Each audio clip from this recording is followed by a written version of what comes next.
everyone. I actually want to give a shout out to Manisha, one of our viewers.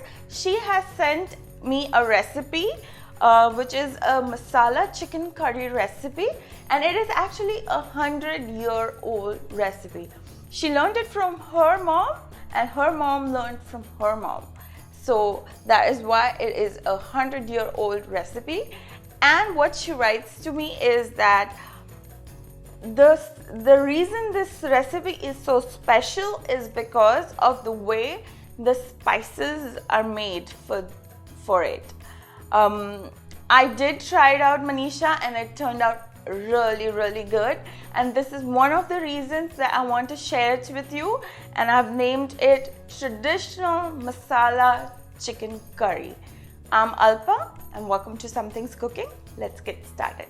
So take 1 cup of washed chicken with bone, 1 cup of tomato puree, 1 cup of onion puree, 3 bay leaves, that's tej patta, 3 to 4 cinnamon sticks, that's dalchini, 4 big elaichi, that's black cardamom, 5 cloves, that's long, 1 teaspoon black peppercorn, kali miri, 1 tablespoon cumin, that's jeera, 4 small elaichi, that's cardamom, 1/4 cup of dhania seeds, that's coriander, 2 teaspoon of ginger paste, 2 teaspoon of garlic paste, 2 to 3 teaspoon of red chili powder as per your taste, 2 teaspoon of dhania powder, that's coriander powder, 1 teaspoon of haldi, that's turmeric powder, and 2 to 3 green chilies and a handful of cilantro leaves.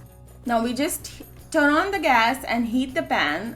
We are going to dry roast the spices. So first goes in the cinnamon sticks, then the bay leaves.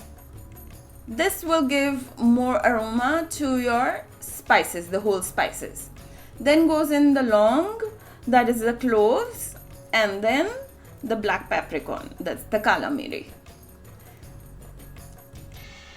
Now comes the small elaichi. I'm just going to peel it a little bit, trying to get the maximum flavor out of these spices.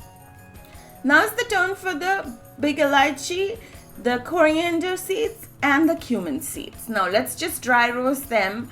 And once you've dry roasted them, we're just going to add them in the blender. Don't be afraid of these spices, okay? They are pretty simple. And just let's blend it, and this is how the powder is going to look. Now keep this aside, we're going to use it later. Meanwhile, I have added some oil in a pan. After heating the oil, I'm adding all the chicken pieces. Let's move the pan around like this so that we give maximum oil to all of the chicken pieces. And if the chicken pieces stick like this, don't worry, it happens. We're just gonna turn all of them to the other side. One side is cooked, we're just gonna turn it to the other side. Now it's looking a little white, the pink color is a little less. That's the time for you to remove the chicken from the pan.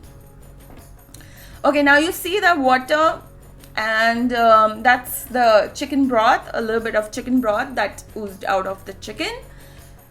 Ooh, look at that. I can eat it like this.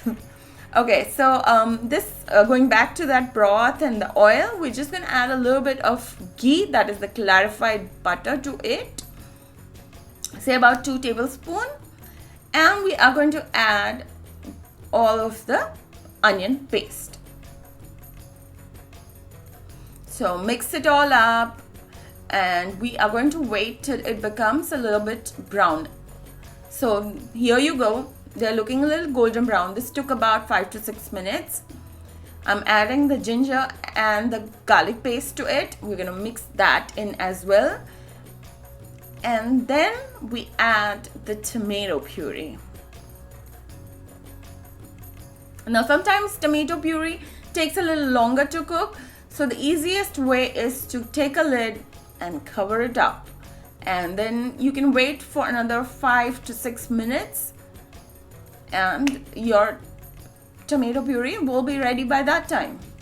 Tomato and onion puree is ready. To that I've added some haldi, some chili powder, some coriander powder. Haldi is turmeric, by the way, guys. It's extremely good for health. And let's mix all of the ingredients together with the onion and tomato paste. Now comes the turn for the chicken. Let the chicken get mixed in, let it coat, let it have a nice coating of the puree. And we are going to add that spice, the blended spice that we had kept aside. We're going to add about 1/4 cup of that spice into our chicken. The minute you put this spice in the chicken, the aroma will literally hit you. I'm adding a couple of ginger julienne pieces, and I've sliced the chilies. These are very mild chilies, so you can, if you like spicy food, you can add like even more. And you can serve this chicken the way it is, okay guys, if you want dried chicken. But if you want a little bit of gravy, make sure to add hot water. The hot water will retain the taste. If you add cold water, some of it, the taste will change. And let it cool down, let it come to a nice boil, and then we will garnish it with some cilantro, that is dhania. And look at that. Isn't that amazing? So go ahead and enjoy this delicious recipe with some roti and rice. My kitchen is smelling absolutely wonderful. This chicken curry has turned out really superb, and I can vouch for it. Thank you, Manisha. Thanks a lot. And again, to all my viewers, if you guys have any recipe that you want me to make, please do share it with me. Write me a message and I will get back to you, and we can take it from there. Please do subscribe to my channel and like this video, and take care. Bye bye.